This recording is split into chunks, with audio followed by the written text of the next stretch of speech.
In life, much of what we hear is opinion, not fact. And everything we see is perspective, not necessarily the truth. I think polo is one of the greatest sports, and I think people have it wrong. They have a wrong perspective of it.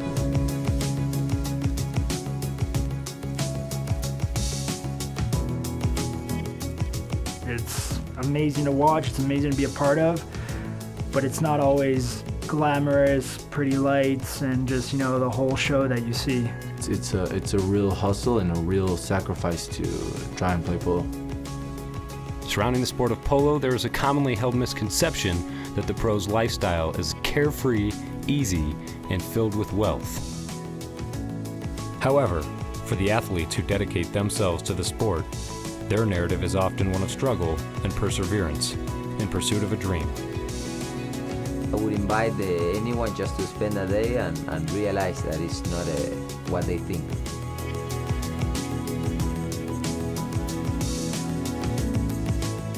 If you want to make it professionally, you better be ready to break your back for it. It's a lifestyle. We live it. Some people die for it. It's in our blood.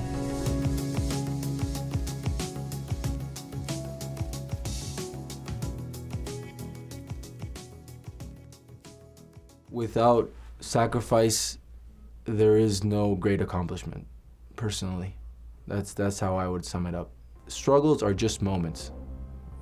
Just like when you're on top, they're moments. Nothing lasts forever. While it's true that nothing lasts forever, it is hard to remember that sentiment when faced with adversity. Like many of his peers, Tommy Collingwood understands this innately and has his own tales of perseverance.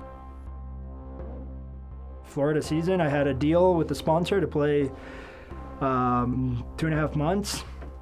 A month before that, everything fell through. I had 14 horses down in Florida, running a barn, had my grooms. It was a scary moment for sure in my career. This was like, in 4 months, you're broke. You start second guessing a lot of things and you say, shoot, what am I doing? Is this really for me? And yeah, it is for me. I know it is for me.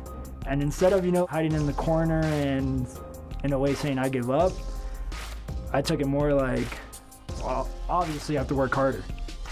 All right, more hours at the barn, more riding, more practices.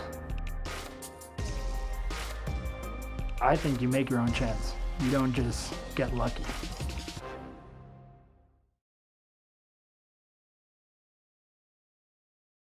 Overcoming economic stress and uncertainty is typical. Nearly every player has had to battle with making ends meet. There's been times where I wanted to quit. I was in England and I had guys calling me to pay the bills, and I didn't have money in the bank account. But there's always a solution. You always find a way. You have to be grateful and never forget the ones that they were there in those moments where you need them there. You gotta be good to get lucky, but you'll never be good without hard work. So work hard, because everyone needs a little bit of luck now and then, even the guys at the top. For Hawaii Polo Life, their future in the Open looked unsure. After 5 chukkers against Colorado, they trailed by a seemingly unsurmountable 4 goals. It was almost like all the lucky bounces were going to them when they were getting the best out of the opportunity. But sometimes, in your moment of greatest need, fate extends its hand. And for Hawaii Polo Life, that meant a much appreciated rain delay. If it didn't rain, for sure they beat us. We weren't gelling as a team. It was a make or break situation. But with the rain, at least we had time to cool our heads and come back strong. Diego Cavanaugh. Wow. I've never seen a guy handle pressure like that. And he surely did, because when play finally resumed, Diego was undoubtedly ready. As soon as he threw the ball in, the ball went through all the players, and our team captain luckily scooped it and was on a breakaway, and he scored the first goal within 15 seconds. We switched shirts to white shirts to kind of change up our mojo, and we did it. Boom, boom, boom, 5 goals, done. winning a game is a result of teamwork.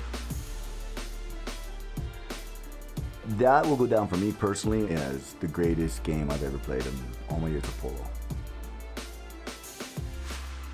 Great moments like this can come to define who we are. That being said, it's not always the soaring victories that make up the backbone of our character, but rather, it's the careful attention paid to the little things we do every day. Polo is a lifestyle. Polo is a commitment. You gotta wake up early, go to the barn, check the horses, make sure the horses are physically fit and healthy. You really are committed to the sport. You really are committed to your horses. And it's not that you say, okay, no, I did well, I'm gonna get out of here, take a vacation, leave my horses. No. I mean, you're literally have to be on top of things, and it's a lifestyle that doesn't take a break.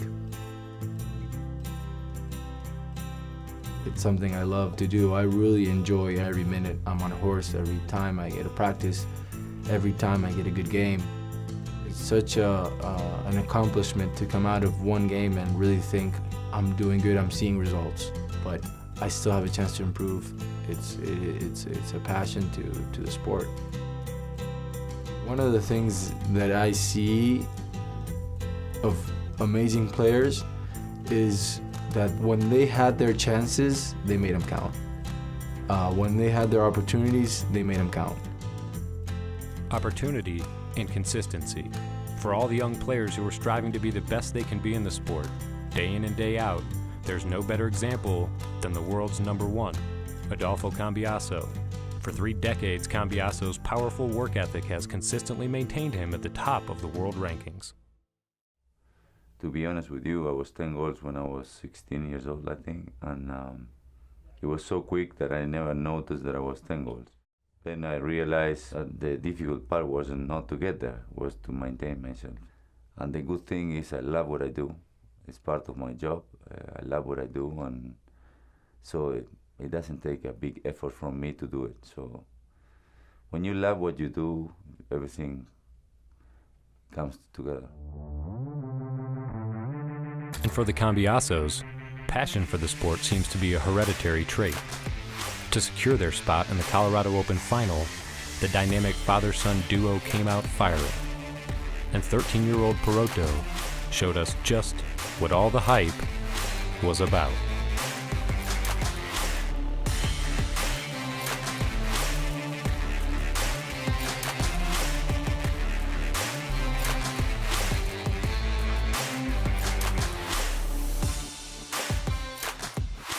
Scone did their best to maintain composure, but at the end of the day, they could not compete with the Valiente team firing on all cylinders.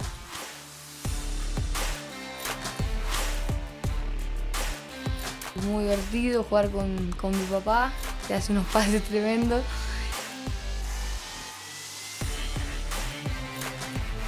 Y bueno, muy divertido jugar con Bob, con toda su organización y muy bueno. La cría, me divierte los caballos, la cría, las madres, todo eso, me re divierte. To share a field with the people that you love is something that is difficult to describe. So honestly, right now, it's just enjoying it.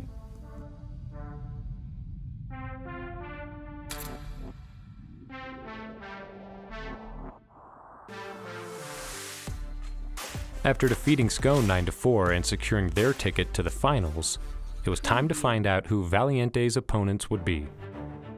Contending for that position, the scrappy underdogs of Hawaii Polo Life and the crafty veterans of Scone Polo. As the time for talk passed, the players were ready to let their actions speak for themselves. Scone Polo team jumped out to an early 5-0 lead. For the underdogs, it seemed as though their bark would prove to be worse than their bite.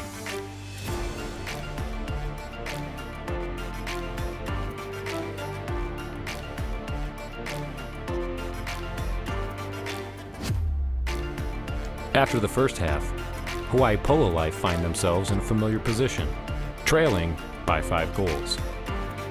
And while a few nice goals in the second half help boost morale, they're not enough to earn Hawaii Polo Life the result they're looking for. Just as Scone Polo team is ready to celebrate their victory, star 8-goaler Guille Terera takes a ball to the face and has to exit the game. Luckily, their lead was too great, and Scone Polo earned their ticket to take on Valiente in the Colorado Open Finals. For Hawaii Polo Life, their Colorado season is over. The grind to prepare for the next season starts now.